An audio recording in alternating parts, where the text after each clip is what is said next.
Season 2 Chapter 15. The school week started smoothly, no monster attacks, no necromancer and no malivore. It was quiet, too quiet, and it had our favorite blonde on edge.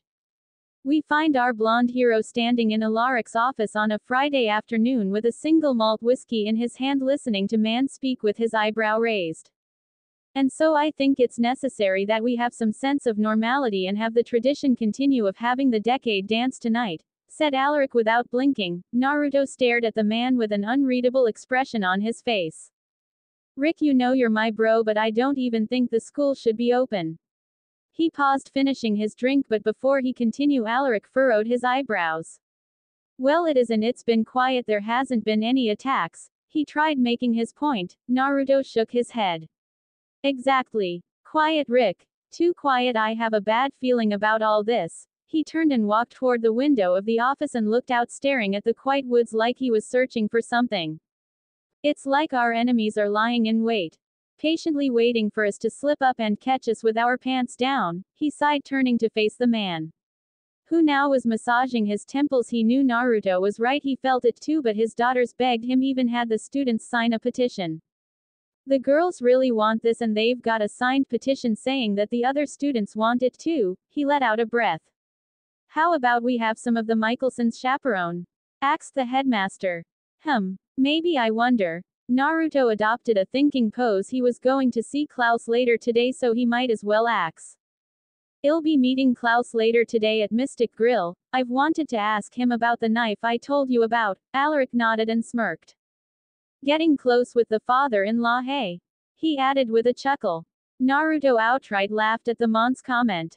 Well, we're at a point where he no longer wants to rip my heart out, so it's progress, he said with a smile and a wink before exiting. That was true. Klaus and him had a similar past in common, and one thing that bound them, which was their shared love for the tribrid, at this moment was walking down the hallway toward him.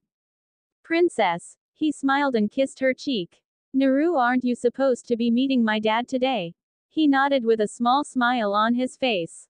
I am, though. I wanted to talk to Rick about this decade dance, he said with a sigh. So I'll see you tonight and save me a dance, okay? He gave a kiss on the lips, which she returned. Always, babe, said Hope with a whisper. Love you, he said before vanishing in a shunshin. Love you too, she said to the empty space and shook her head, heading off to her last class of the hadn't told Naruto, but she'd been feeling ill for the last couple of was already on edge because of how quiet it had been since they got Josie back. She didn't need him to worry about her having a stomach bug too. She walked into her next class with a small smile on her face when she thought about the decade dance. It would be their first dance as a couple. Hey Lizzie and Josie, she said, sitting down to the blonde twin. There was still some tension between Josie and her because of Landon, who apparently still had feelings for her since everyone now remembered her thanks to her aunt's spell. Hey Hope, smiled Lizzie, and Josie just gave a nod. Lizzie frowned at her sister's cold demeanor. She realized why his sister was being that way with Hope, but still it was Hope's fault that Frodo had feelings for her.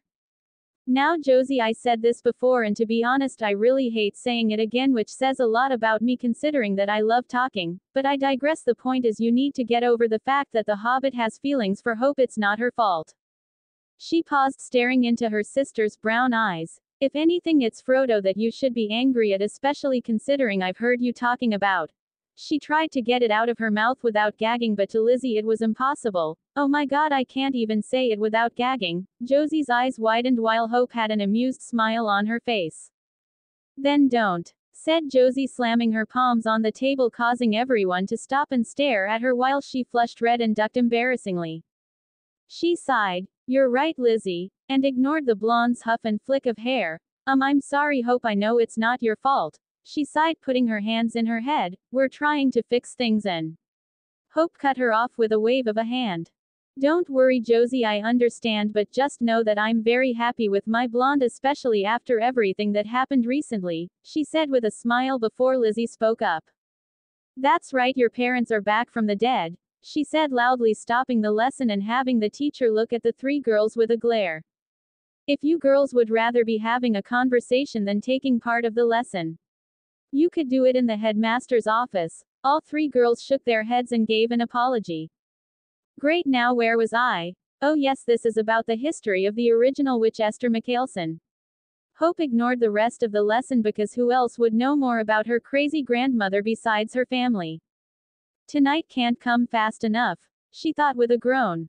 Mystic Grill. Naruto walked into Mystic Grill. The bell at the door let off a ring. He looked at the tables but didn't spot, turned his gaze to the bar and saw the man sitting there with a drink in hand grinning at a raven-haired gentleman, wearing a leather jacket and jeans. He heard bits of their conversation at the restaurant was busy and there was a lot of noise to filter through. He neared Klaus and the raven-haired man. So why are you here, Klaus? I heard the rumors but I didn't want to believe that the scary original hybrid is back from the dead. He paused and narrowed his eyes at the hybrid who was smiling amusingly at his questions. So how did you do it? Naruto realized that from the description this must have been Damon Salvatore, brother to the deceased Stefan Salvatore and husband of the doppelganger. Well now Damon, you know what they say, a magician never reveals his secrets. He grinned with and sipped his drink. Naruto chuckled inwardly and decided to let announce his presence. Klaus, it looks like I've disturbed a rather fun conversation, he said sarcastically and looked between the two men. Yeah, now how about you turn around and leave? Damon tried compelling the blonde who stared at him with a smile on his face and tilted his head. You know you've got a weird thing happening with your eyes right now. He paused, feigning concern. You should let a doctor check that. He turned to Klaus who was smiling behind his glass. Now Damon, I believe my company has arrived and I'd really love to continue this conversation some other time. His tone was thick with sarcasm as he dismissed the raven-haired scoffed, hiding his surprise that the blonde couldn't be compelled, and chalked it up to the vervain that was put in the town's water supply courtesy of Matt Donovan. He ignored the blonde and turned to face the original hybrid with a sneer on his face. You better not come after my wife again, he said and watched Klaus roll his eyes. I have no interest in your dear Elena, mate. Besides, isn't she a vampire now? He saw the man nod. Then she's useless to me now, if you'll excuse us, Damon. You better watch your back with him. He's an evil bastard, said Damon to Naruto, who gave him a bored look. Oh, I know what and who he is, Damon, but from what I've read in your brother's diaries you aren't the angel either, he said and fixed the man with a hard expression. And trust me, I don't care whether you're a friend of Rick's if you come after any of the Michelsons with your petty revenge plots. You'll think why Klaus made you go through was child's play when I'm done with you, he said without blinking, and turned away from the vampire and now faced heard the doorbell ringing, indicating that Damon left. Klaus stared at the blonde with an eyebrow raised. Child's play. He chuckled. You talk a big game. Naruto shrugged. I've dealt with far worse and trust me, I've seen true evil, Klaus, and you're not that evil, he shrugged with a smile. I see, well you've got to tell me the story sometime, I might get some tips, he joked. Naruto laughed. Perhaps. He sat in his seat and ordered a drink. I wanted to know whether you've ever encountered a charmed knife in your travels, he said as he sipped on the drink the bar lady gave him with a wink. He didn't pay attention, instead his attention was on Klaus.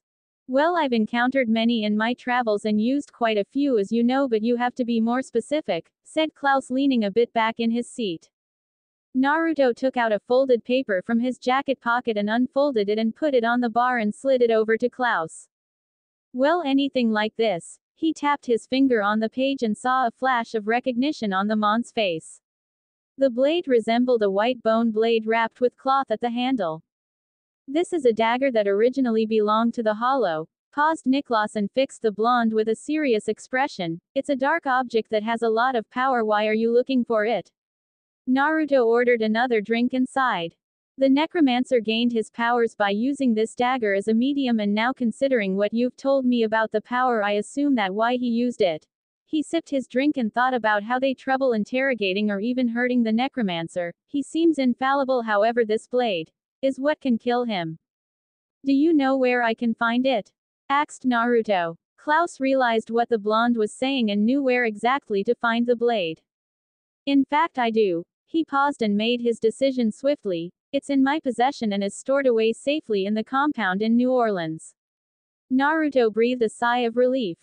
Thanks, Kami, I really want to kill the guy more than I've ever wanted to kill anyone. The blonde clenched his jaw when he remembered how easily the necromancer used the dead as his playthings, torturing the minds of the ones he cared about. How he used Hope's guilt for her part in her father's death against her. forced his two surrogate sisters to end their mother's suffering. You seem to hold a lot of anger towards this necromancer, asked Klaus with a brow raised, curious his fellow blonde's expression. Naruto shook his head coming out of his thoughts and sighed heavily, whilst looking in the liquid in his glass. He toyed with hope and used your death in his plans. It's not something I can forgive easily. He turned to face Klaus, his mouth set in a firm line. So yes, I hold a lot of anger towards the necromancer and I look forward to the day I can get rid of him. Klaus's eyes widened when he heard about what he did to his daughter and nodded. When will we go and get the dagger then? Naruto smirked. Fancy a ride on a mythical creature then? He grinned and watched Klaus's expression change. What would that be? He raised his eyebrow in question.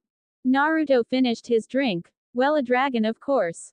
Season 2 Chapter 16. The trip to and back from New Orleans took about 3 hours in total, and now our blonde ninja was walking into the Mikkelsen home with Klaus beside him and the newly acquired dagger which would be able to kill the necromancer for good. I haven't been pleasantly surprised by many things in my long life, but I have to say riding on top a dragon was definitely an experience, said Klaus honestly. To be honest, he wasn't afraid but understandably cautious when he approached the large beast. He realized that this new blonde who had been introduced to their family would show them plenty of new things, and this was just the beginning, and maybe just maybe he was slight getting used to the idea of his daughter having a boyfriend, but he wouldn't say it out loud either. Yeah, I know, I was like that the first time too, agreed Naruto with a nod. They entered the dining room and heard Cole's voice. Is the world coming to an end? Because if Nick is smiling, I must be trapped in a twilight zone, quipped Cole from his position in the room. Naruto chuckled while Klaus rolled his eyes at his brother's remark. I'll have you know, brother, I've smiled many times. In fact, I believe I even graced you with one, he said while pouring him a glass on bourbon and gestured to Naruto, who nodded in acceptance. Ah, I see. Well, I'm glad you're getting along with my friend Naruto here. He grinned. I'd hate to lose him after I just discovered the fun of friendship, he said. Nice to know you appreciate me, Cole, he said, taking the glass from Klaus. So Alaric is having the decade dance and wants to know whether any of you would be interested in chaperoning, he said as he sank into his chair. I'm sure Rebecca would love to. She's always loved those things when she posed as a high school student, said Klaus. Well, I need another volunteer. Even though I'm against this entire thing, I don't want our guards to be down when an enemy strikes. He sighed, but Rick thinks it'd be good for the students to have done normality with everything happening. Well, he's not wrong. A dance can help ease the students, said Elijah as he entered the room. What about you, Elijah? Fancy watching a bunch of teenagers grind their partners? Asked Cole while smiling and was amused by the grimace on his brother's face. No thank you, I have business to attend to, he said, not even bothering to decline politely. Klaus laughed at his brother's refusal and threw in his own comment. I'm not too sure whether Alaric would appreciate me there considering what I did when I attended the last one they hosted. His smile never left his face. Okay, you've twisted my arm, I'll join and my wife can too, said Cole as he stood to his feet. Well, I'm pleased to hear you're so open to volunteering, Cole, said Naruto as he stood up to his feet as well and finished his drink. I've got a date to prepare for, so I'll see you later at the dance, he said with a salute and vanished in a shunshin. I want to learn how to do that, said Cole somewhat enviously. Klaus raised an eyebrow and chuckled. Of course you do, you've always liked shiny toys, said Niklas as he retired to the study for the afternoon to work on his paintings. Is it just me or have they gotten closer? Asked Cole to Elijah. Elijah fixed his cufflinks and smiled. It seems that our brother has accepted the fact that his daughter won't be a little girl forever, he said before leaving Cole by himself. Damn it, Nick got to ride a dragon before me. Salvatore's school. Naruto was sifting through his closet to find something appropriate for the decade dance. He had no idea what people wore in the 80s either. Why can't I just wear a suit? He sighed, groaning at his thoughts. He heard a knock on his door and went to open. Stood there in a light blue denim jean and with t-shirt and his hair messed up, that eerily resembled bed, smirked. Oh wow, is this the 80s? He asked with a chuckle. Ha, very funny. Now then, have you got it out of your system? Naruto shook his head. No, hold on, your hair looks like that sparkly guy. He snapped his fingers trying to get to the name of the movie Hope had him watch. Alaric narrowed his eyes at his blonde friend who looked like he just came out of the shower. Who? He asked, somewhat confused by the reference. Ah yes, fuckward, oh sorry, I mean Edward from Twilight. He laughed at his joke while the man gave him a deadpan expression. Now that you've made fun at my expense, bro. He paused, waiting for the blonde to stop laughing. The dance will be starting in 30 minutes and the witches set up a barrier to alert us if we get any surprises, he said seriously. Naruto, who now has sobered up from his laughing his throat. That's great. Cole and Rebecca will be chaperoning, he said, and opened the door wide enough for Alaric to see the clothing lying on the bed. But what's not great is that I don't how one would dress in the 80s. Just wear a leather jacket and slick your hair back, you'll be good, he said with a shrug. Naruto rolled his eyes. Helpful, and I'll see you at the dance, he said as the man closed his door and looked to the mess of clothes. Gel in a leather jacket, I can do that, he said with a sigh and got ready. 20 minutes passed. He stared at his reflection. His hair was gelled back with a one strand curling on his forehead. He wore a light blue denim jeans, white t-shirt and boots, not much different from his usual attire other than his hairstyle, which he usually just wore as it. Well, I do look great if I do have to say so myself. He grabbed his leather jacket and slung it over his shoulders and exited the room and left to follow the music to the grand hall. He entered and saw the strobe lights in the hall, with students in very colorful clothing, neon if he had to guess from the way they were practically glowing in the dark. He spied Hope talking to Davina. His girlfriend was wearing a very appealing short skirt, and a crop top with her hair styled in a ponytail which was skew. He shrugged and made his way over and slid his hands around her waist. Hello, Davina. He smiled and the witch gave him a smile in return and then walked off, leaving the couple alone. Naruto leaned and whispered near her ear, I must say, princess, you look absolutely delicious in this skirt. He grinned next her ear. Good enough to eat. He chuckled at the blush tinting her cheeks. Even in the dark it was bright enough. Stop. My aunts and uncle is here. I don't really think you want to start something you have to wait for ages to finish. He sighed exaggeratedly and pulled away, turning the girl to face him. I guess you're right. Of course I am. I'm a Mikhailson. She smirked. You know, you say that like it explains everything, he chuckled. You've met my family, we have pretty big egos. She shrugged. It was true they had big egos, but the difference was they had the skills to back up their egos. I see that now. Come on, let's go get a drink. They went to drink punch and enjoyed the music. They danced and talked.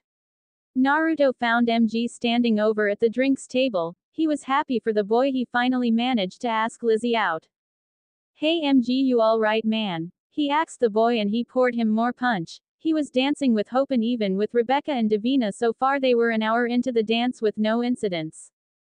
Yeah, I'm good, thanks, Captain. He smiled. He got over the loss of his mother when he discussed it with Caleb, and they both agreed that his mother wasn't the best person considering the atrocities she was willing to commit, all in her belief that humans should be on top of the food chain.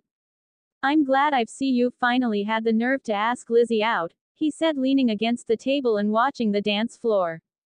MG blushed, scratching his head impishly. Yeah, even for a vampire, life is short. Gotta grab hold of what's important while we have the chance, he said somewhat sagely.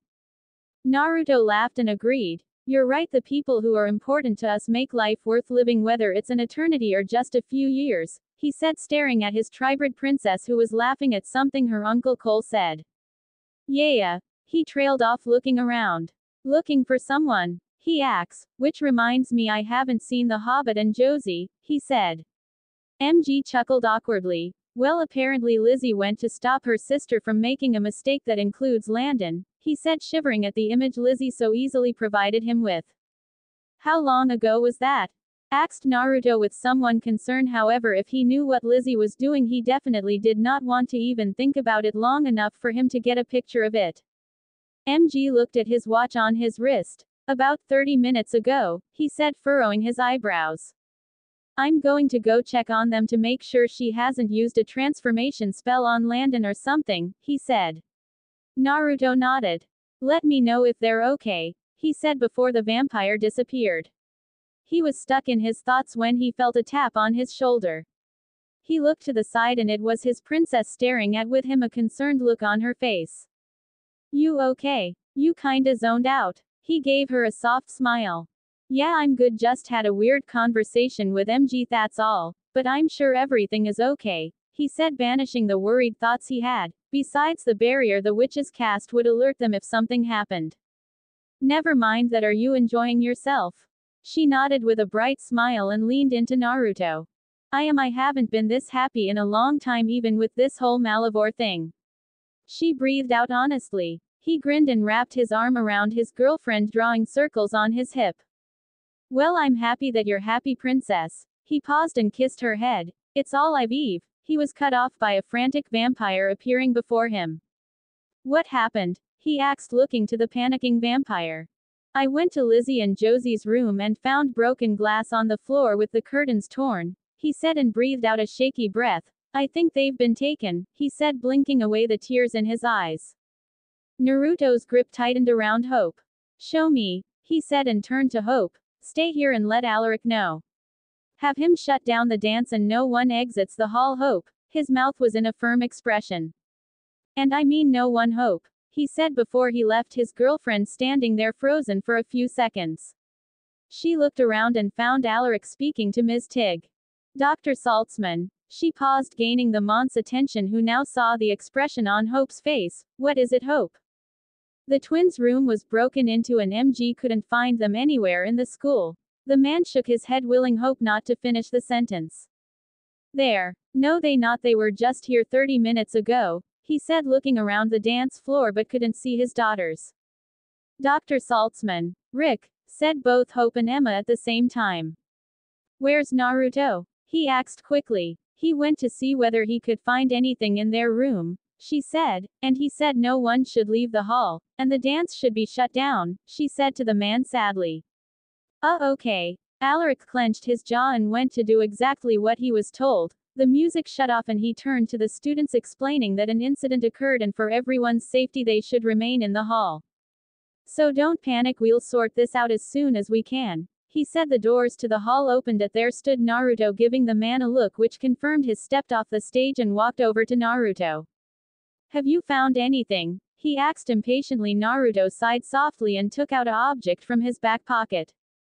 This was found in the room, whoever it was flew over the barrier, Rick. So how did we find them? Well, he was cut off by Emma. Sorry, but the barrier was triggered, said Emma quickly. Hope, MG, Alaric, Cole, Rebecca and Cole exited the hall quickly. Do we know what triggered it? Emma shook her head. When they opened the front doors they stared ahead and saw a horde of zombies clawing at the barrier. This was definitely the necromancer, said Naruto. He bit his finger. Kuchio's no jutsu, he muttered and summoned Ryu. I'm going to find the twins and bring them home. He turned to face Alaric and ignored the surprised expressions from the Michelsons. Rick, stay here and kill that. He pointed to the horde. It's clear that it's just a distraction to give whoever took the twins enough time to finish what they want. He turned to Hope and pecked her lips. Be safe and be careful, okay? He said before jumping on his dragon. Let's go, Ryu, he said as the dragon flapped its wings and took off into the sky quickly. Hope watched her boyfriend disappear into the clouds. You know, I really should stop being surprised at what that guy does, whispered Cole with wide eyes. Now then, what shall we do with the zombies clawing at your gates?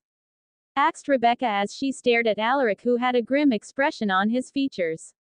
We let them in. Naruto flew in the skies. He activated his Rinnegan and they were flying over the woods. He sensed 3 signatures.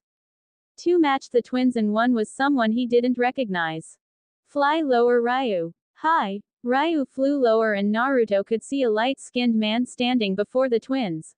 All right, Ryu, once I'm finished here I'll summon you again if needed, he said and jumped off the dragon, landing in front of the brunette-haired man who was wearing a jeans and t-shirt. Naruto looked and saw the twins chained to 2 trees, they were crying with gags in their mouths. His face hardened as he turned to face their kidnapper. Now wait a minute, paused Kai, adopting a thinking pose as he stared at the blonde before him. This was a party of 3, you were not invited. Naruto stared at the Mont's expression. He might have been hiding surprise of his face very well, but his emotions said otherwise. Hey, my invitation must have gotten lost in the mail then, he quipped and readied himself for an attack. Kai gave the blonde a mock pout. I don't think I would extend an invitation to someone who isn't family unless. He trailed off with a finger tapping his chin. It was Alaric, he grinned playfully. Naruto narrowed his eyes at the man when his mind realized who he was up against. You're Malachi Parker, he said with distaste. The same guy who killed his twin sister on her wedding day, he said while he slid into his taijutsu stance. Well, it was the most important day of her life, so I had to give her. Naruto punched his jaw and watched the heretic skid back but hopped up and rubbed his jaw. That was rude, he said, rubbing his jaw. I was mid-sentence. I really don't like people cutting me off, he emphasized by flicking his fingers. Ah, Shalana, he muttered. Naruto felt some pain to his head. His healing regeneration was on par of an original vampire and his pain threshold was higher than most. He tilted his head and raised an eyebrow. I'm sorry, is that supposed to hurt? He acts. He sped toward the heretic and punched and kicked, but Kai was able to dodge his punches and return some of his own. They fought back and forth for a couple of minutes. He reinforced his fist with chakra and landed a punch to the heretic chest and had him sailing backwards into a tree. Icendia, muttered Kai and started a fire around the twins. He grinned. Oh, now what to do? Save Linda and Joni or fight me? Such a tough choice, he mock pouted. Naruto heard muffled screams behind the wall of fire. He created 2 shadow clones. Save the twins, I'll take out the trash, he told his clones before went Sunshine behind Kai. He grabbed the back of his neck and threw him in the against the tree hard enough to break the tree in half. He heard his clones do a Suiten jutsu while he concentrated on the heretic bastard. He cracked his neck and watched the heretic struggling to stand up. You see, I don't hate many things. He paused, sneering at the heretic, his eyes blazing with anger. But do you know what I hate more than anything else? He didn't wait for the heretic to respond as he watched Kai pop his dislocated shoulder back into the socket. I hate it when someone hurts people I love, he said, launching an uppercut on Kai's chin and had him lifted up in the air. Naruto jumped up and roundhouse kicked the man back to the ground. Kai groaned. He realized he had internal bleeding and his vampire healing was struggling to keep up with the amount of damage he was receiving. He staggered to his feet and spat a glob of blood from his, wiped his mouth with the back of his hand. Ha, well, you know one thing. He stood up straight. What I like about being a sociopath. Naruto narrowed his eyes at the heretic. I don't know, humor me. I'm not burdened by things like love or guilt. Naruto clenched his fists and sunshined and slammed 3 successive punches to his gut while holding him by his neck. And that's exactly why you'll lose, said Naruto. Kai grinned, his white teeth were covered in blood. He lifted his hand slowly to the hand that was choking him and started siphoning what he thought was magic. I never lose, he chuckled. Naruto grip slackened a bit. Kai kicked the blonde to his chest. Ha, wow, this is much more magic that I'll ever get in the merge, he said, his eyes widening at all the power he felt surging through his veins. The power didn't stop. He felt invincible until he looked to his hands and watched his veins felt like the blood was boiling beneath his skin. Gripping his head, Arg, what is this? He said between gritted teeth. He fell to his knees at the excruciating pain he was experiencing. Naruto walked towards the kneeling heretic and lowered himself so that he could be at eye level with the sociopath. He grabbed his face between his fingers and held tight. There was a smirk on his face as he watched the heretic get poisoned by the Yuki he absorbed. You know what's funny? He asked with a menacing glint in his eye. You'll be destroyed by the thing you want most. Kai's mouth filled with blood and he struggled to breath and he coughed it up. He. Power. Naruto grinned and pushed his other hand through the heretic's chest. But you see, I'm not someone who revels in the pain of others. So I'll do you a favor, he said, wrapping his hand around Kai's erratic heart. I'll give you mercy, which is much more than you deserve, he said, and ripped his heart from his chest, holding it in his hand as the heretic slumped forward dead. He let the heart drop from his hand and flipped through signs for a quick fire jutsu, burning the corpse. He watched until the body was only ashes and went to find his clones. He neared his clones and saw both Josie and Lizzie unconscious. Use a Hirishin to the school and put them to sleep in Alaric's room. The clones nodded and disappeared with the twins. He used it as well and appeared at the front gates of the school. The ground was littered with undead bodies. He saw Alaric shoot an arrow in the on of the few that remained but was taken out by Cole and Rebecca. He trudged through the bodies with a small shake of the head. This necromancer really reminded him of when Obito used the reanimation jutsu. His t-shirt was torn and splattered with blood, mostly Kai's and some of his. His left hand was stained in blood from when he ripped the mon's heart from his chest. Well, I see everything is all clear here, he said, getting the attention of Hope and the rest. Hope looked him over and was sooty discoed that he wasn't badly hurt but looked like he had a good fight. Where's the twins? She asks. In Alaric's room, sleeping. They had a rough night, they need some rest. Who had them? Asks Alaric. Naruto pushed his right hand through his hair and replied to Alaric's question. Their uncle. He sighed. He won't be a threat to anyone else again, especially the twins. Well, you look like you've had some fun, mate. Snacking on people now, joked Cole. Naruto smirked and shook his head. If there's anything I'd be snacking on, it definitely wouldn't be a sociopath. So is everyone else accounted for? He asked, looking to the others. We have to do a head count of the students to be sure, but I think everyone should be here. Naruto nodded. What about all this mess? Asked Rebecca, grimacing at her now filthy clothing. I'll handle it, thanks for backing them up, said Naruto with a smile. Well, it was a fun night and Nick will be kissed. He missed out on some fun. Naruto laughed and created a couple of clones. Do a fire jutsu, then a wind one to blow away the ashes, he told his 15 clones, who nodded and got to work. Naruto slid his hand in Hope's and walked inside the school. They didn't talk, but Naruto had a feeling that this was far from over. You're thinking out loud, said Hope as they walked to his room.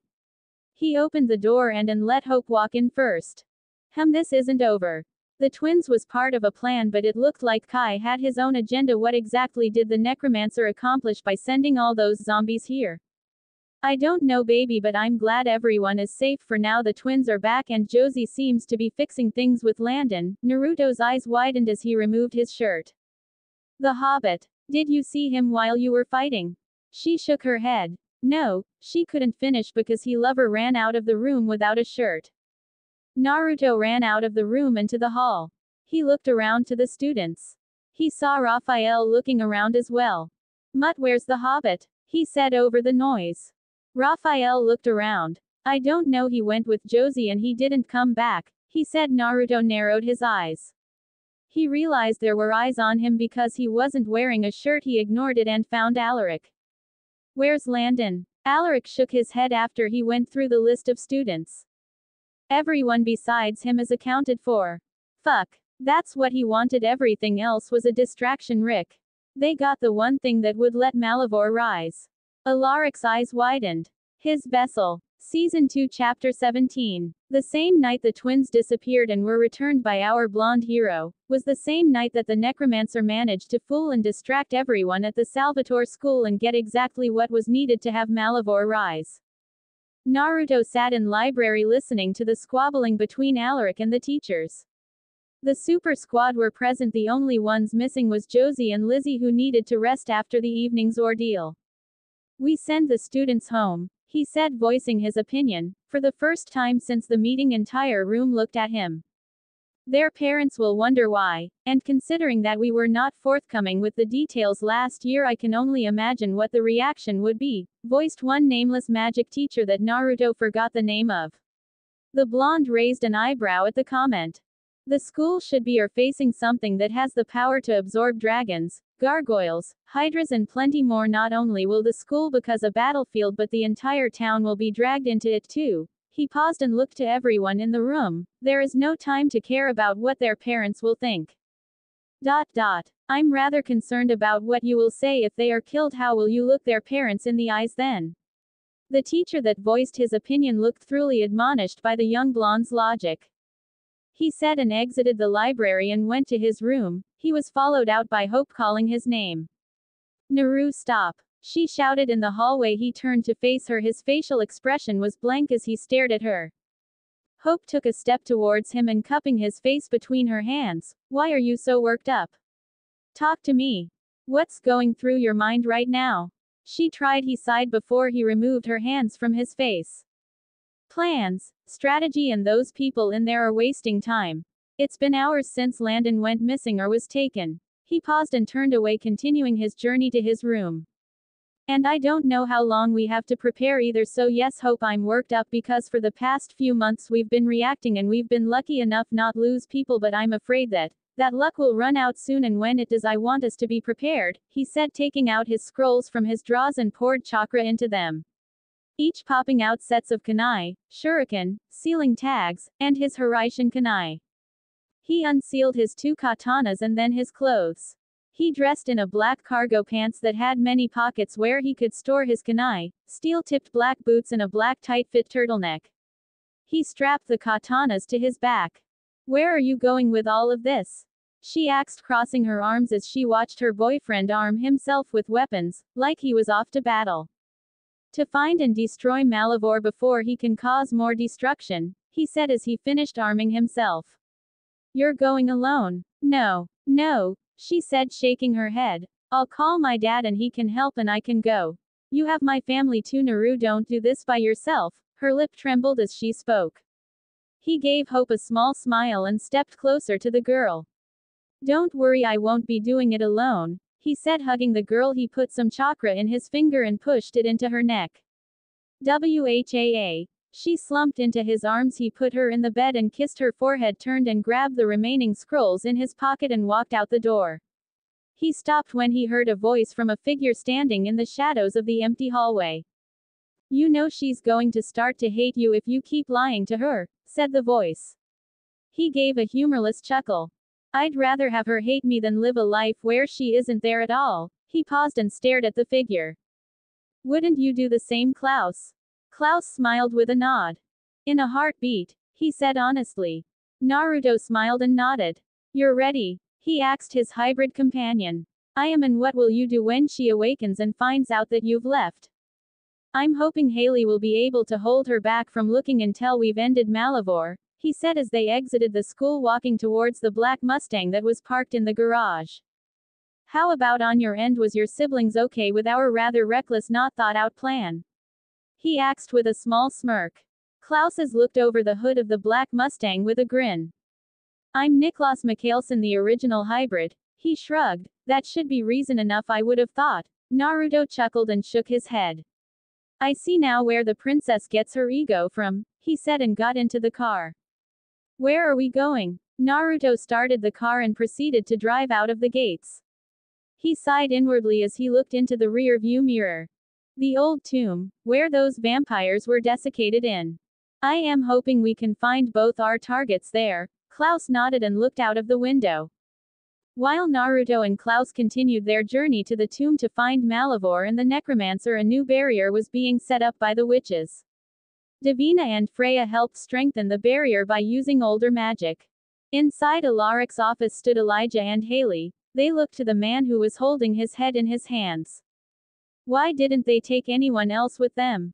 Asked Alaric. He just now heard the news that his blonde friend had left with Klaus Mikhailson to confront Malivore before anyone else could stop them. "You should realize why he left immediately, Alaric, and the reason our family is here is to protect the rest of the students should Malivore manage to beat both Klaus and Naruto. This is reckless, and what if he gets killed? And how is Hope okay with this?" he questioned, bewildered that Hope would even agree to such a reckless plan. Haley sighed heavily and looked to Elijah, who gave her a small nod. "She doesn't know, actually no one did until Klaus left this evening after Rebecca and Cole returned home. Who'll be the one that gets to tell her that her father and boyfriend went off to stop a war from happening? We'll deal with that when she wakes up, because right now she's asleep in his room, with no knowledge of this happening. Near the woods of the tomb. You know, if I knew we were hiking I would have brought some hiking shoes," he said irritably. Naruto grinned as he traipsed through the woods in the dark with no flashlights, just using the moonlight and the eyes to guide them. "Well, if you weren't opposed to me carrying you I would have been jumping through the trees instead," he said with an amused chuckle. The hybrid gave him a deadpan look. "I'm no princess, Naruto," he said before they stopped and Naruto held his hand up. "I need you to hold on to my shoulder," said the blonde ninja under his breath. Klaus raised an eyebrow but did it anyway, and Naruto flashed through signs and covered them in a camouflage jutsu. "All right, don't let go," he said as they continued to walk. As they heard voices, it was a mixture of voices between Landon and Malivore, he was assuming. You've taken long enough to raise me servant, he said distastefully. Yes, of course, Malivore, I apologize, but I ran into some snags on the way, said Necromancer while bowing slightly to his master. These snags from my vessel's memories. He was a blonde who killed all the monsters I sent to procure my vessel, is that correct? Asked Malivore, and the Necromancer nodded to his question. And I can find this man at the school where my vessel was living. Once again the Necromancer nodded.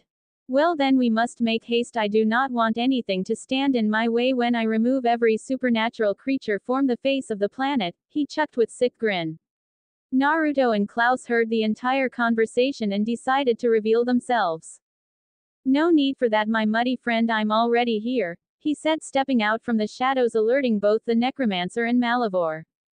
Well, I joined too, smiled Klaus, looking over to the two figures. Now what were you saying about removing me? Questioned Naruto, adopting thinking pose. Klaus, you've got Frankenstein over there. I do, and I'm assuming you'll handle our muddy friend. Naruto grinned, his Rinnegan blazed with pleasure. Bansho Tenon, he muttered and pulled Malivore toward him. He activated Sage Mode. His eyelids with red, the Rinnegan remained the same, instead the color became even more vivid. His canines dropped and resembled vampire fangs. Malivore was pulled towards him by the technique and he charged up a Rasengan that was swirling with natural chakra. Much larger than usual Rasengan too. Udama Rasengan. He pushed the Rasengan in Malivore midsection. The blast sent him flying through 3 trees.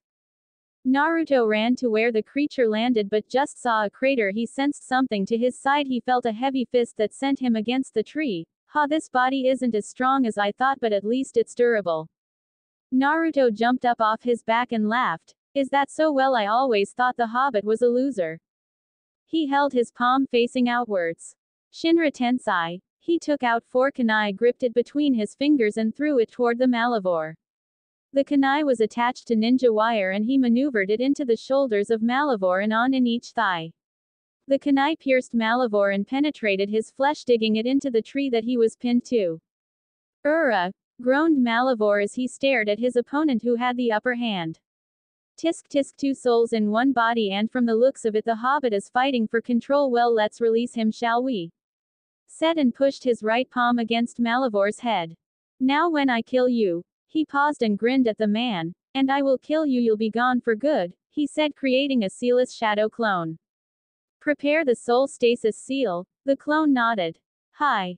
Now come out, Landon, and let me kill your papa. He pulled Landon's soul out and put into the seal as the clone finished the signs for the seal. Now where were we? Grinned Naruto. You know this is pointless, I cannot die, said the Necromancer. Klaus smiled amusingly and humored him. Really? That's not what I heard, he quipped. The dagger was behind his back as he watched the Necromancer stare at him full of confidence. He heard the menacing chuckle and rolled his eyes. For I am the almighty Necromancer and there is no weapon on earth that could destroy me, Klaus chuckled and let his vampire face show. He heard the battle nearing its climax with Naruto and Malivore.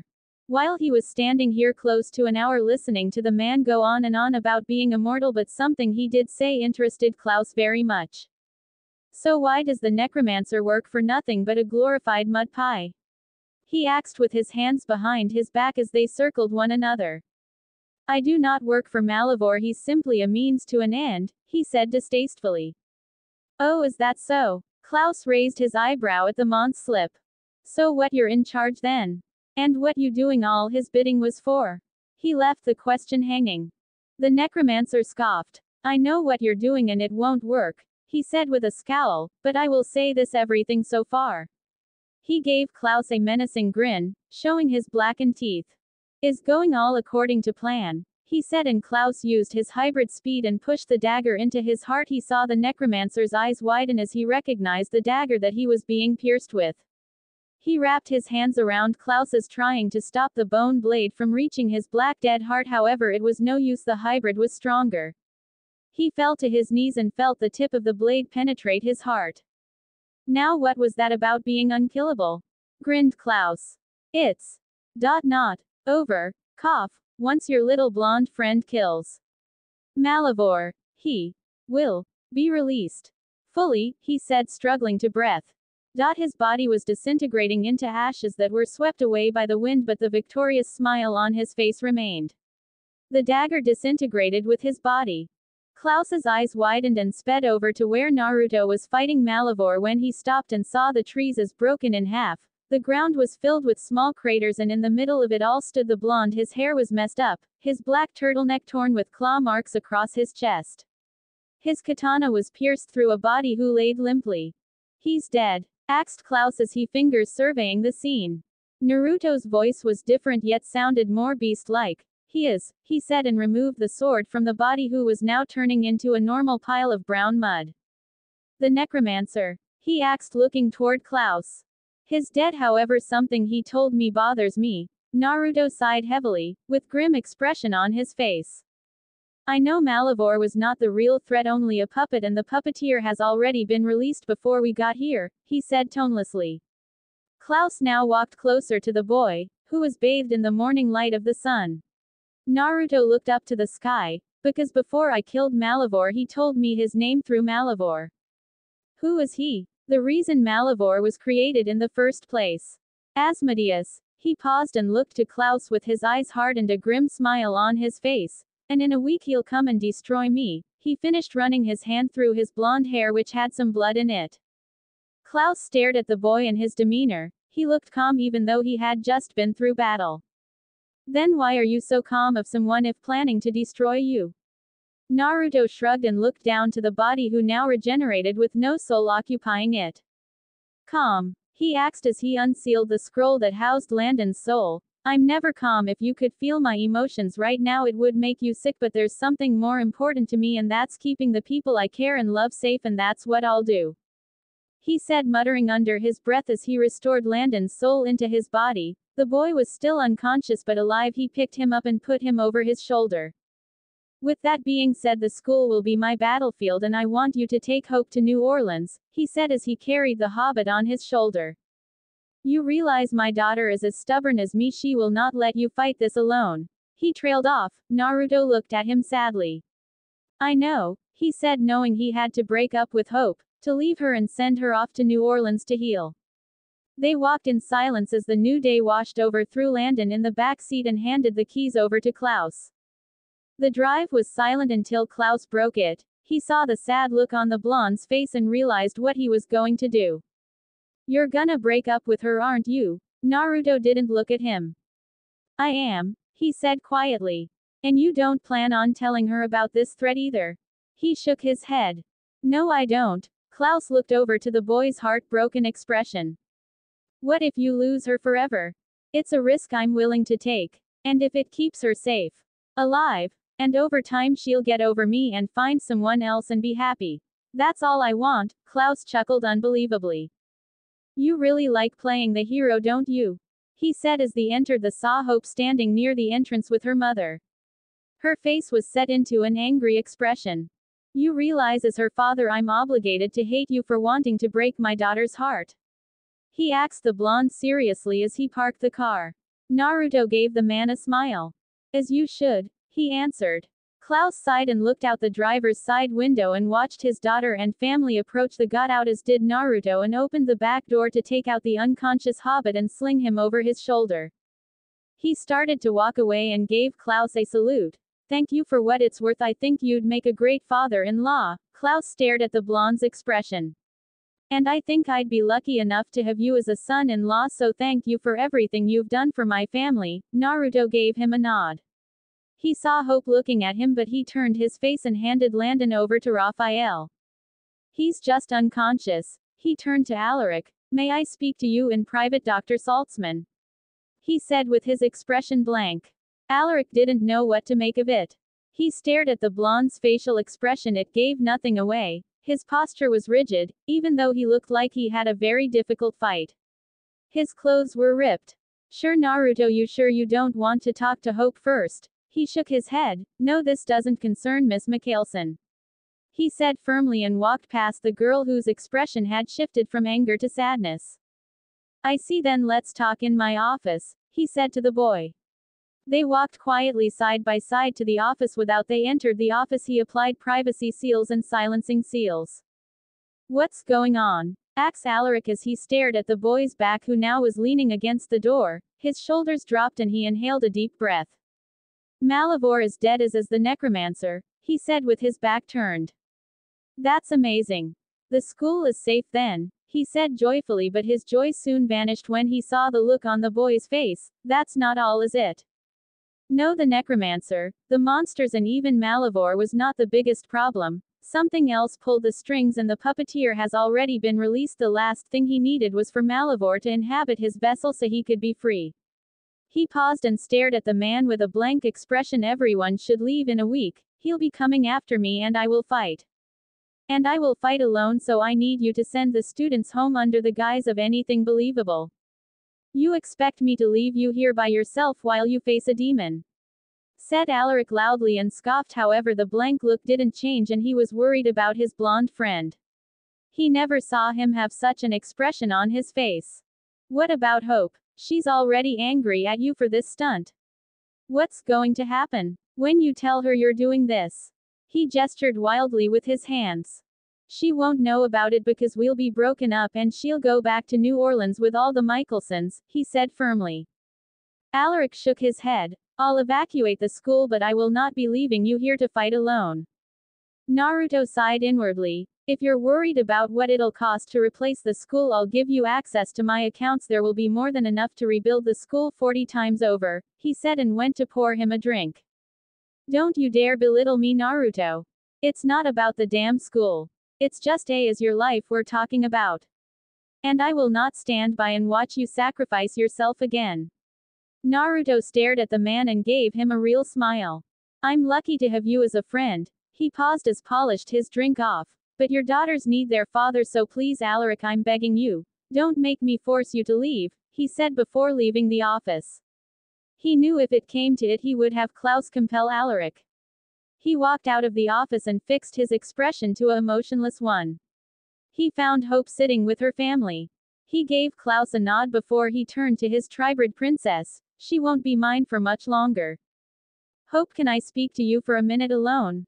He asked. He hated doing this, but in his mind it was right. It was the most important thing. He needed to keep her safe no matter the cost. Hope looked at her boyfriend. She was angry at him unbelievably so. However, her father hadn't said what happened while they were gone. They were gone for the entire night and returned at dawn.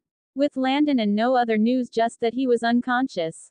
She didn't know what to think, so she stood up to her feet and followed him into the library that were devoid of students given the hour. He closed the doors behind her. They stood in silence for a minute. He stepped closer, but she took a step back away from his reach. He sighed and let his hand drop to his sides. What is this about Naru? Are you going to tell me what exactly you were thinking?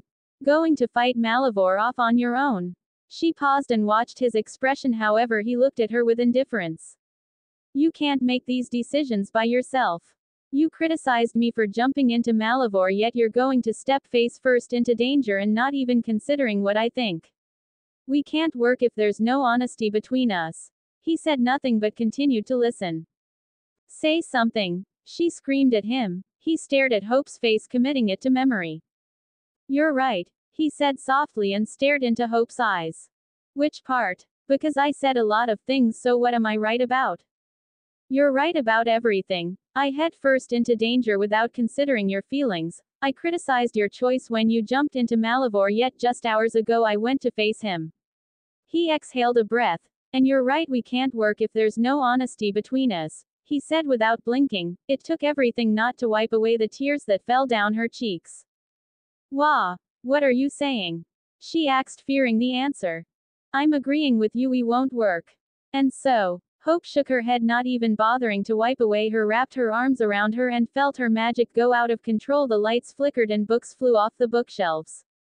Each word Naruto was saying, it felt like a knife being twisted in his heart. He was lying, he never wanted to lie, but it was better this way. Safer this way. For was all for her, he couldn't let his resolve crack now. He held his ground as some of the books hit his back.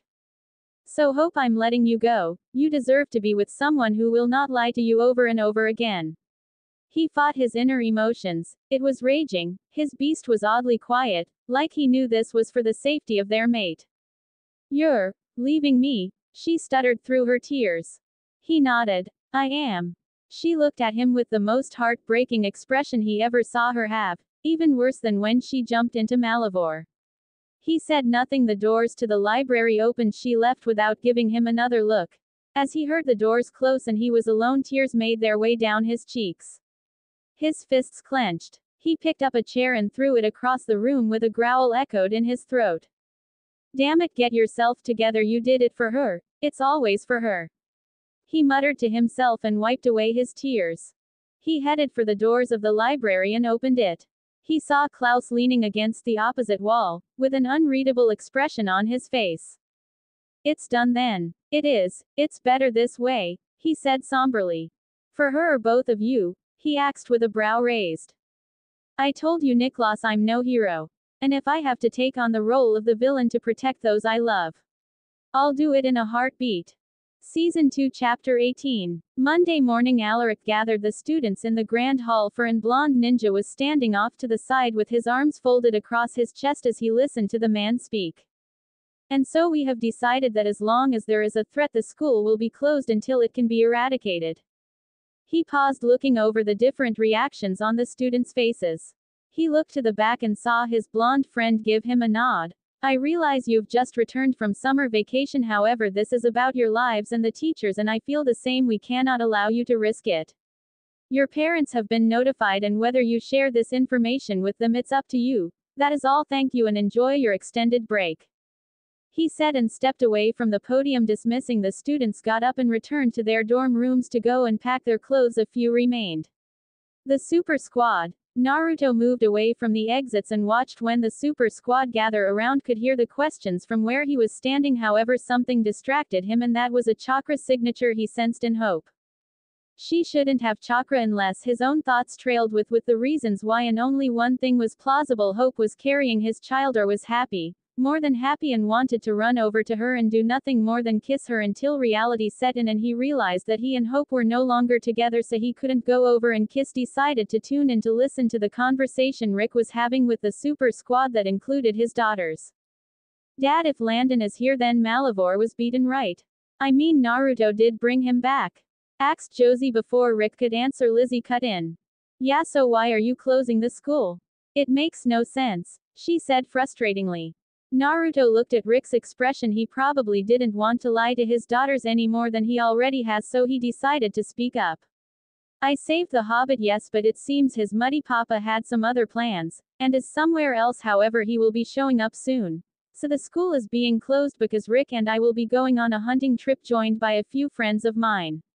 He paused and looked at the expressions of the twins. Hope didn't look at him as he spoke, but he let his gaze linger a bit longer before he turned his face to the rest. Besides, the necromancer is still an issue and the students will just get in the way, he said bluntly. Hope clenched her fists and stared straight at her ex-boyfriend. She spoke through gritted teeth. So you're saying we'll be a burden? Naruto gave her an indifferent expression. Yes, he answered shortly. What about all the training you gave us? What was all that about? XMG and Caleb agreed with a nod. You were good, but unfortunately this is reality that we're facing, and I for one will not be babysitting any of you, he said and pointed to the twins and Landon for emphasis. Just yesterday I had to save the twins because they weren't prepared or kept the guard up like I told them to, he pointed to Landon, and the Hobbit is just plain useless, he said without giving anything away. He ignored the offended hey from the boy and continued to speak. There is no use arguing about it. The decision has been made and you all will be going home and the school will be closed, he said. His tone brokered no argument. He saw the betrayed look on Hope's face and the knife twisted even deeper into his gut. He turned to Alaric. How long will it take for everyone to leave? Alaric was surprised by how blunt Naruto was, and especially to the twins and Hope. However, he then realized that this threat that his blonde friend would take on in a week is a serious one and there wasn't any place for dilly-dallying. Most of the students will be gone by this evening. The rest, he looked to the twins and Hope, should be gone by tomorrow afternoon, he said. Good, he said with a nod and left the grand hall without a goodbye to Hope or the twins. Josie and Lizzie looked at the disappearing form of the brother figure and turned to their dad. What's wrong with Naruto? He seems different. asked Lizzie, and Josie agreed with her sister. Alaric looked at Hope and saw her still watching the spot Naruto disappeared from. He looked at Hope and he could see the red eyes that indicated he probably broke up with her already. He exhaled a deep breath and gave his best fake smile to his daughters. He's fine, just fine, and worried like the rest of us. Don't worry about it. He wrapped his arms around his daughters. Your mom will be here by tomorrow morning to get you, okay? The girls begrudgingly nodded. He walked away, stuck in his own thoughts, leaving the teenagers back in the grand hall. Well, I can't exactly go home, said MG sullenly. That's all right, man, you can come with me. My family wouldn't mind an extra head, said Caleb, comforting his fellow vampire. What about you, Hope? Is your family going back to New Orleans? Asked Lizzie. She didn't know what was happening with Naruto and Hope, but she probably guessed they had a fight. Nah, that's not it. She's going to stay here with her boyfriend, teased Caleb, but he stopped once he saw the look on Hope's face. Her eyes filled up with tears and she gave him a shaky smile. Actually, we broke up Saturday morning when he got back with my dad, she said, holding back her tears.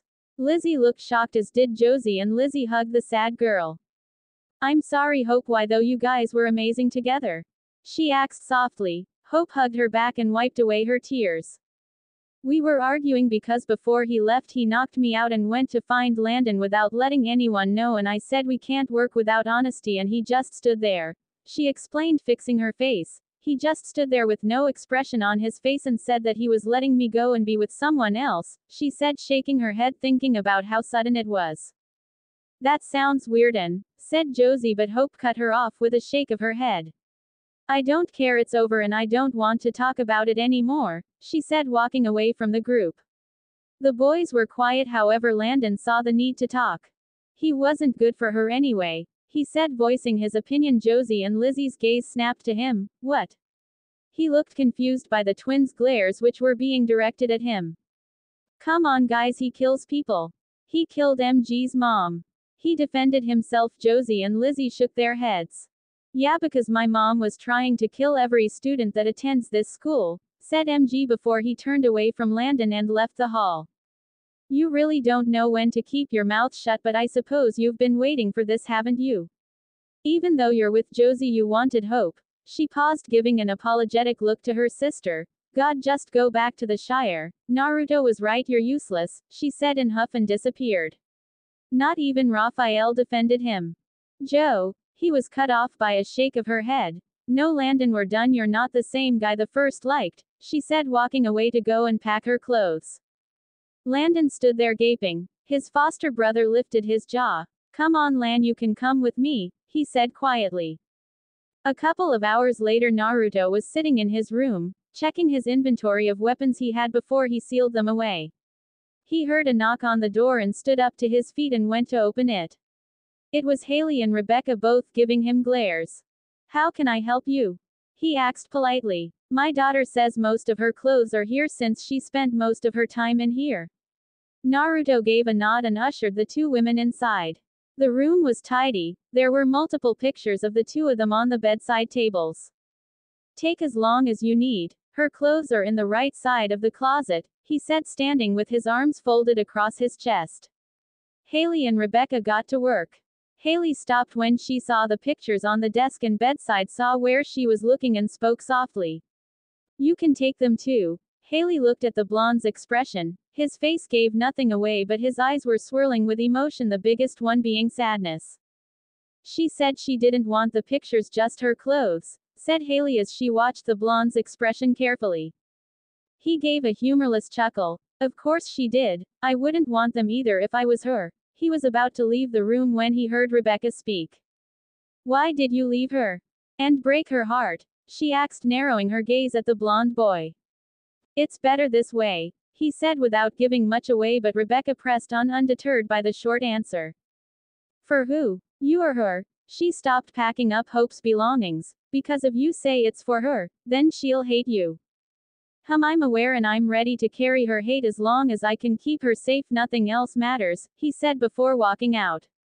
Lock up when you're done, he said before leaving the hybrid and the original vampire by themselves.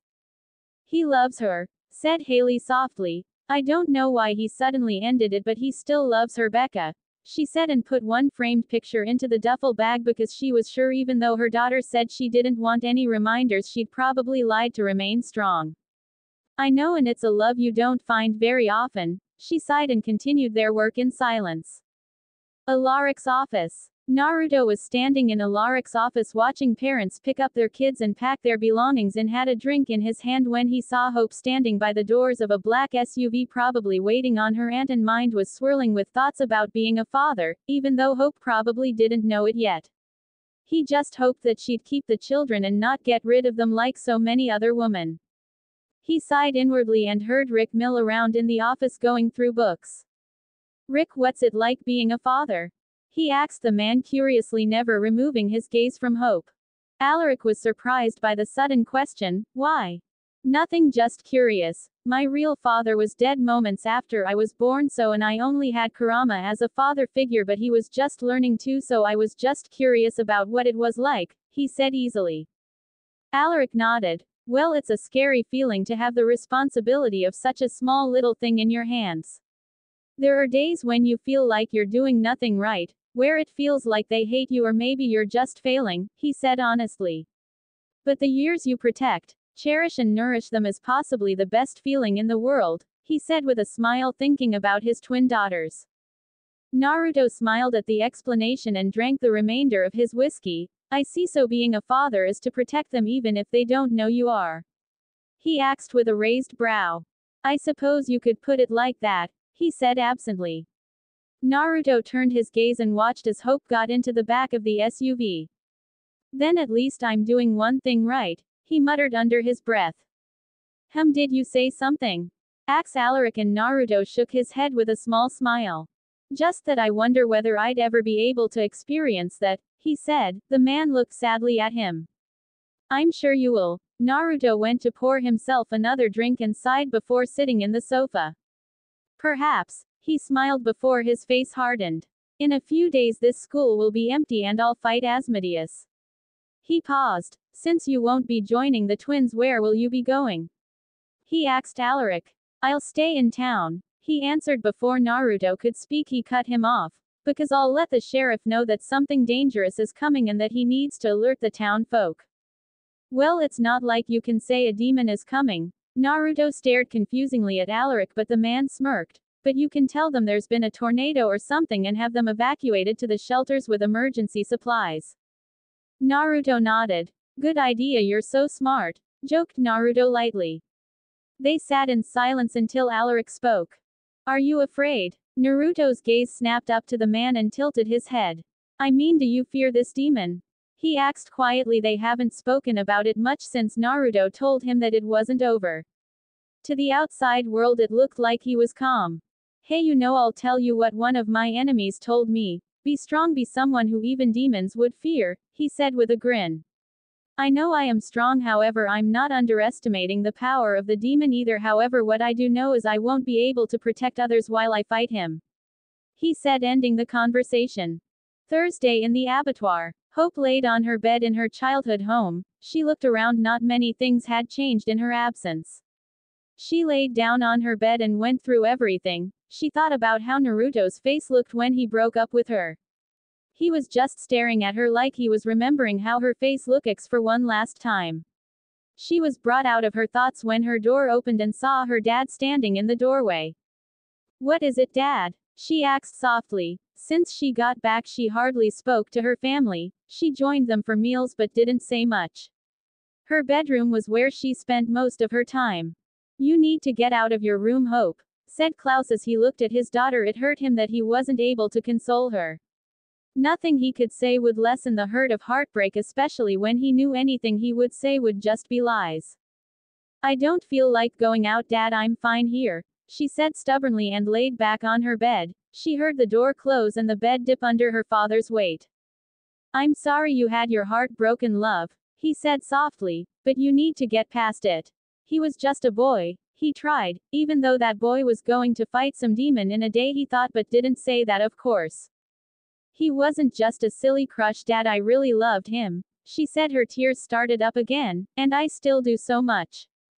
I'm sorry, love, but it's better this way. She fell into her father's hold and thought about what he said. Why would it be better? Is this because you didn't like him? I thought you were past that, Dad, she said, moving away from her father's and embrace. I do like him, Hope, however he broke your heart, he said, trying to have her forget his slip about being better this way. Then why would you say it's better? She stood up, glaring at her father. He sighed and stood up to leave. Just leave it be, Hope, it's none of your concern, he said, stepping towards the door. He opened it, but Hope shut it with her magic. No, we are not done here. Something else is happening and you're hiding it from me, she said loudly. Klaus rubbed the bridge of his nose at his daughter's stubbornness and sighed. I'm not hiding anything, Hope, he said, trying to open the door again, but it was shut with magic. Fine, if you won't be honest then, she said before she muttered a spell. Dick Mihi, HVA duvet. Don't do it, Hope, said her father between gritted teeth as he fought the spell but wasn't able to succeed. Hope didn't heed her father's warning and tapped into his memories. Niklas's memories. The reason Malivore was created in the first place. Asmodeus. He paused and looked to Klaus with his eyes hard and a grim smile on his face. And in a week he'll come and destroy me. With that being said, the school will be my battlefield and I want you to take Hope to New Orleans, he said as he carried the hobbit on his shoulder.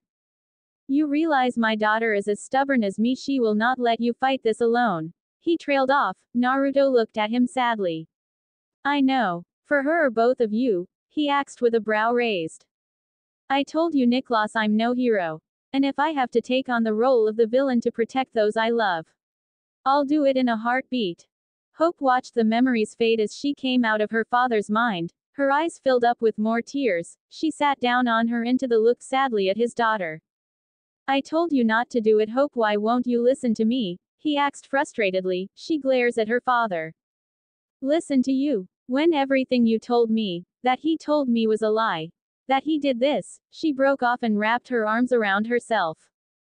Klaus kissed his daughter's forehead. He did all of this to protect the woman he loves. He broke his own heart as he watched you. Cannot fault him for that, Hope. Yes, he may have lied, but I would do the same if it meant keeping you safe, he said. Well, he's even crazier than I thought if he thinks I'm going to let him face this by himself. She snapped her fingers. Ad somnum, sorry, Dad. She watched as Klaus slumped to the ground. She grabbed sewn clothes and threw it in a duffel bag and walked out the bedroom door. She was about to exit the compound when she heard her uncle Elijah's voice. Where are you going, Hope? Do kill my stupid ex-boyfriend, she said angrily. I know he broke your heart, Hope, but do you really want to kill him? Asked Elijah seriously. No, I'm going to kill him because he's probably fighting a demon right now and broke up with me to protect me from it, and my dad knew, she said, grabbing the keys to one of the cars. So if you have a lecture planned, Uncle Elijah, I'm not in the mood for it right now, she said seriously and stared her uncle dead in the eye. Well, I won't be letting you go alone, Hope, he said, fixing his suit, preparing to leave until they were joined by another voice. Now, brother, I hope you won't be having fun by yourself. Asked Cole as he looked to his niece and older brother. I've grown rather fond of our blonde friend, and you know bros look out for one another and all that, so let's take a trip back to Mystic Falls, yeah? He said, grinning, while Hope gave him a small smile and a nod in thanks. Hope followed her uncles to the SUV and got in and started their long drive to Mystic Falls. Friday morning, meanwhile, in Mystic Falls, our blonde watched the sun rise from behind the mountains. It provided him with a peaceful view. The silence was welcoming and enough to allow him to slip in. Battle School was empty. Mystic Falls looked like a ghost town after Alaric managed to convince the sheriff and have Damon compel the mayor to evacuate and have the townspeople safe in shelters. He wore a black cargo pants, long-sleeve black turtleneck, and his white ankle-length coat that had red kanji down the back of it. Are you sure about this? He heard a voice ask behind closed the scrolls he received from his uncle and put it away. He closed his eyes and inhaled a deep breath. I am, and you need to get going, he said, turning around to face his best friend he made when he came to this dimension. I know, I'm doing this against my will, just so you know, said Alaric with a grim smile. Naruto nodded. I know. He stepped forward and hugged the man. Thank you, he said softly. The man nodded. You'll come back, right? You'll make sure you beat him. I will beat him, that's a promise. Alaric packed up his bag and left the office. Naruto picked up his hitai between his hands and stared at it with a smile. Never thought I'd be wearing this again. Season 2 Chapter 19. Previously a new legacy. Secrets revealed. Then at least I'm doing one thing right. No, I'm going to kill him because he's probably fighting a demon right now and broke up with me to protect me from it, and my dad knew. Never thought I'd be wearing this again. Abattoir hours after Hope left. Klaus was woken up from the sleep spell by Freya, who found her brother unconscious in Hope's room with Hope missing. Where is she? He asked as he woke and looked around the room to find it empty. I found you here, Klaus. Haley's looking for Hope too. He clenched his fist in anger and frustration. He really hated that Hope and himself was so much alike. She's gone after Naruto and found out the truth. I have to stop her, he said briskly, walking out of the room with Freya hot on his heels. He nearly walked into Haley on his way outside. Whoa, hey, where are you going, Klaus? She asked, looking at the mon's demeanor. He looked angry and frustrated. After our foolish daughter, come on, I'll explain on the way there, he said, motioning for Haley to follow him. They got into the black SUV and drove out of the compound. Klaus then proceeded to explain to Haley what happens and why Naruto broke up with Hope on the first place. This could be dangerous, Klaus, she said, watching the trees zip by them as they were driving. I know that, why I have to stop her before she gets herself killed. When they arrived in Mystic Falls, it was the following morning. The sun rose, illuminating the sky. They drove through the town that resembled a ghost town. Where is everyone? Asked Haley as she looked around to the closed building, shops and empty streets. Klaus shrugged. He knew Alaric or Naruto probably did something to make sure the inhabitants of Mystic Falls remained safe from the aftermath of the battle. I'm not sure, however, let's find our daughter. Meanwhile, Naruto had been mid-battle with a few monsters that were spawned from Malivore before his death and brought her by Asmodeus, as he watched and delighted in watching his monsters fight the Uzumaki, heir and descendant of Asura. There were 3 minotaurs headed for Naruto. He created 3 shadow clones and he plowed through the creatures. He already killed the other 3, however Asmodeus hasn't moved an inch and watched his servants fight instead. The shadow clones created 3 Rasenshurikens that tore the middles of the minotaurs, killing them in the process. Naruto grinned and looked toward Asmodeus, who had taken a somewhat humanoid form, however the ram horns on his head gave him away. Is that all? I thought you were this all-powerful demon, yet you sit and let others fight your battles, he jeered the demon, a smirk curled up on his lips. Or is it that you're afraid of fighting an Uzumaki?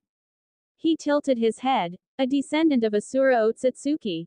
The demon sneered at the mention of his foe who sealed him away for centuries. Ha, scared of you? I'll show you what true power is.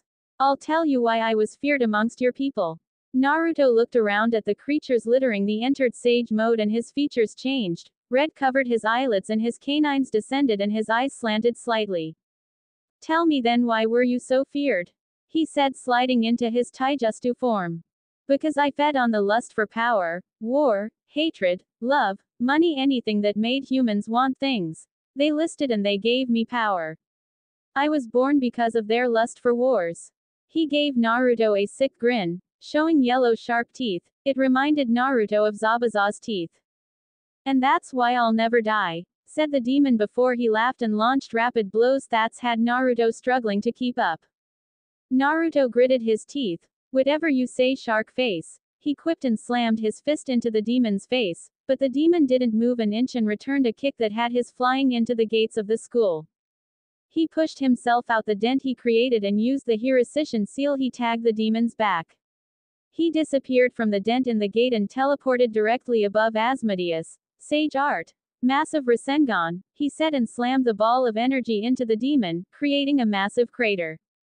Sage arts. Asmodeus grinned and picked himself up from the crater. It hurt but not too. Picked up 3 other signatures approaching them. It seems we have guests, he said, and watched Naruto's expression. It gave nothing away, but it was also clear that he wasn't aware of them either. Our battle is the thing that should concern you. His eyes lit up. The magenta Rinnegan blazed and he held his palm out toward the demon, who was slowly recovering from the damage he just dealt. Shinra Tensei, the gravity propelled Asmodeus deeper into the woods and Naruto prepared to launch another assault. He teleported through the woods and muttered, Sage art. Super Odama Rasengan barrage. He watched the barricade of Rasengan's rain on the demon. He knew from personal experience that his was enough to hold down a tailed beast. Only up till the four tails, but still. The woods and trees broke apart. There was huge dust cloud covering the area. His senses were on full alert. He let out a breath. His sage mode would only last for another 10 minutes and he had already used a good amount of chakra to kill those monsters. He sensed movement to his left and felt a wind jutsu follow that cut him deep before he dodged. You think you're the only one who can use jutsu? He heard the demon's voice echo in the forest. Like he was everywhere at wind jutsu was strong enough to cut through the protection seals he had on his coat and his skin too. Can you find me little Uzumaki-chan? Taunted the voice. He could practically hear the grin in the demon's eye twitched at the honorific, but he calmed his breathing and closed his eyes. Calm down, Naruto, he wants to rile you up. He calmed his thoughts and felt the trees, the breeze through the trees, and finally recognizing the signature he was looking for. He was glad he had the foresight to put Hiraishin seals all over the backwoods of the school. He teleported to the spot where he felt the presence. Found you, he muttered under his breath. The two opponents fought furiously, exchanging blows evenly before Naruto's sage mode ran out.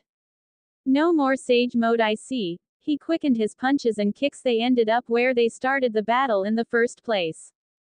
Naruto turned when he heard Hope's voice, and Asmodeus took advantage of his distraction to send a hefty kick to his midsection and had him skidding across the ground. Asmodeus recognized the girl from the view he had through the monster's Malivore sent out and knew she was important to the blonde. He gave the blonde a grin and he prepared for what he was about to do.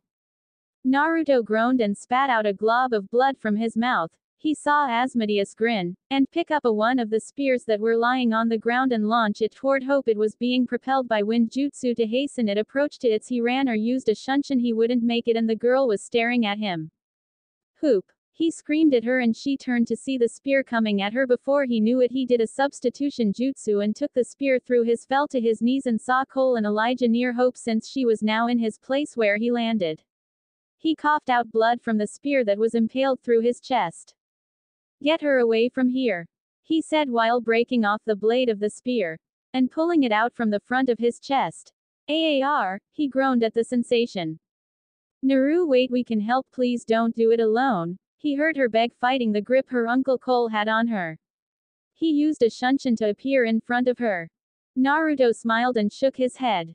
He kissed her forehead. Go, it's a father's duty to protect his children, he said softly, gently rubbing her stomach as her eyes widened. He turned his gaze to Elijah and Cole. Keep them safe. He glanced one more time at Hope and created 4 shadow clones. Barrier seal now. No one exits until he's dead, he muttered to his clones and they got to work. The seal went up, trapping Asmodeus and Naruto inside the barrier. His chest was healing as he accessed his Yuki. His features were changing rapidly as he looked at the demon. The smile he had on his face when he spoke to Hope was gone. The only look he had was one of pure and unadulterated anger and rage.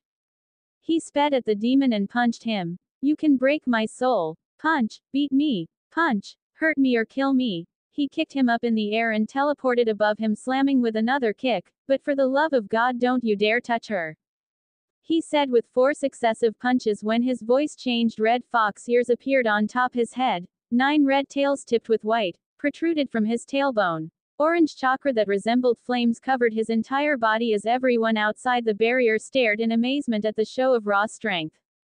You think you're the only demon? Well, think again, he said. He looked at the now battered demon who was struggling to get up. Asmodeus' eyes widened and realized he was fighting the 9 tails. He transformed into his natural form. He was a mix of creatures and had 3 faces, one of donkey, ram, and the face in front was skeleton. It was disgusting to look at. Naruto didn't allow the man to breathe. He attacked immediately. He formed his hands together and brought out his chakra arms, smashing the creature into the ground.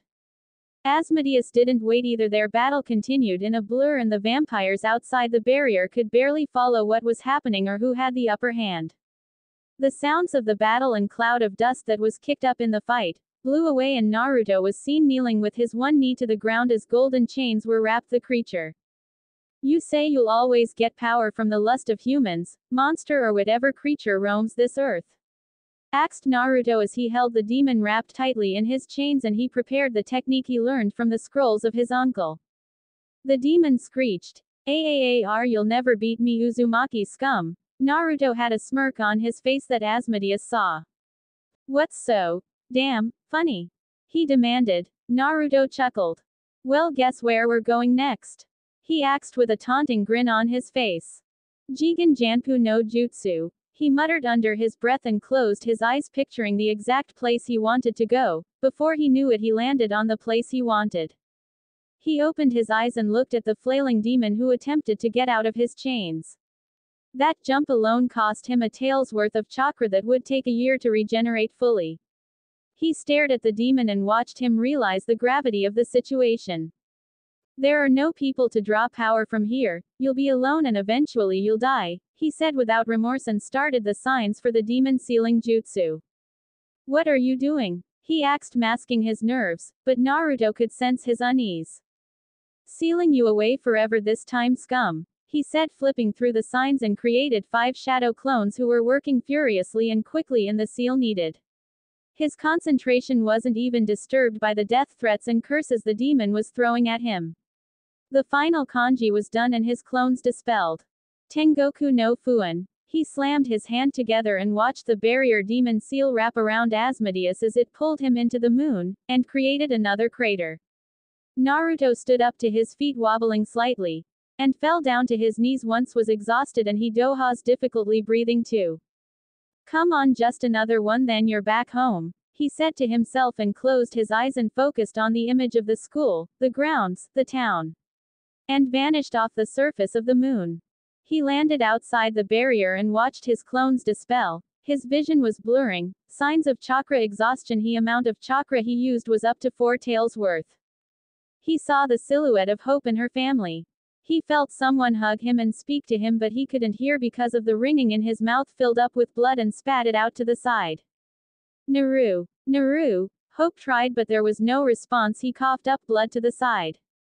She felt him put his forehead to hers and his right hand cupping her face.